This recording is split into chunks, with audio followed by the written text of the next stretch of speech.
एक बार हुजूर गए थे मक्के से मस्जिद अक्सा, और फिर हुजूर फरमाते हैं जब मैं वापस गया ना तो कुफार ने जो कि मस्जिद अक्सा देखी हुई थी तो मुझसे पूछना शुरू कर दिया कि मस्जिद अक्सा की खिड़कियां कितनी हैं, दरवाजे कितने हैं, पिलर कितने हैं। जब उन्होंने सवाल जवाब किए तो हुजूर फरमाते हैं कि रब करीम ने मस्जिद अक्सा को उठा के मेरे सामने रख दिया।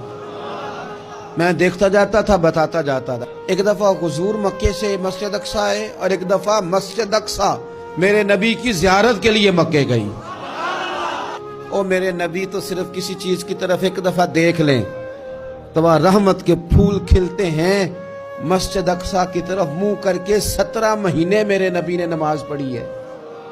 मुसलमानों पता ही कोई नहीं, हमारी खबरें ही और हैं, हमारा दर्द ही और है, हमें पता ही नहीं बम कहां बरस रहे हैं, हमें ये खबर ही नहीं।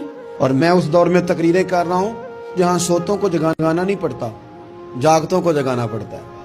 सियाने लोगों को समझाना हमारे जिम्मे लग गया। क्या करें, उस कौम को सिखाना पड़ता है जिसे पता सारा है लेकिन जानबूझ के आंखें हमारी बंद है। ये मौलवी को बात करता तो लोग कहते देखो मौलवी गाली देता है, लेकिन अगर कायदे आजम मोहम्मद अली जिन्ना कहे कि इसराइल अमेरिका की नाजायज औलाद है तो फिर तो तुम्हें हजम कर लेना चाहिए ना, फिर तो लिबरल को भी हजम होना चाहिए ना कि कायदे आजम ने कहा है।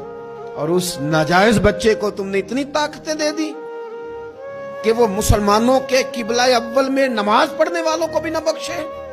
कहां गई तुम्हारी वो इंसानी हुकूक की बड़ी बड़ी तंजीमें, किधर गई वो मस्जिद अक्सा?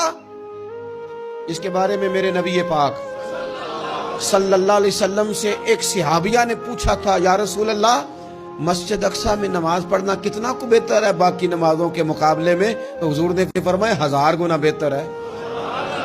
बीबी अर्ज करने लगी, सोनिया मैं जा तो नहीं सकती, दिल बड़ा करता है।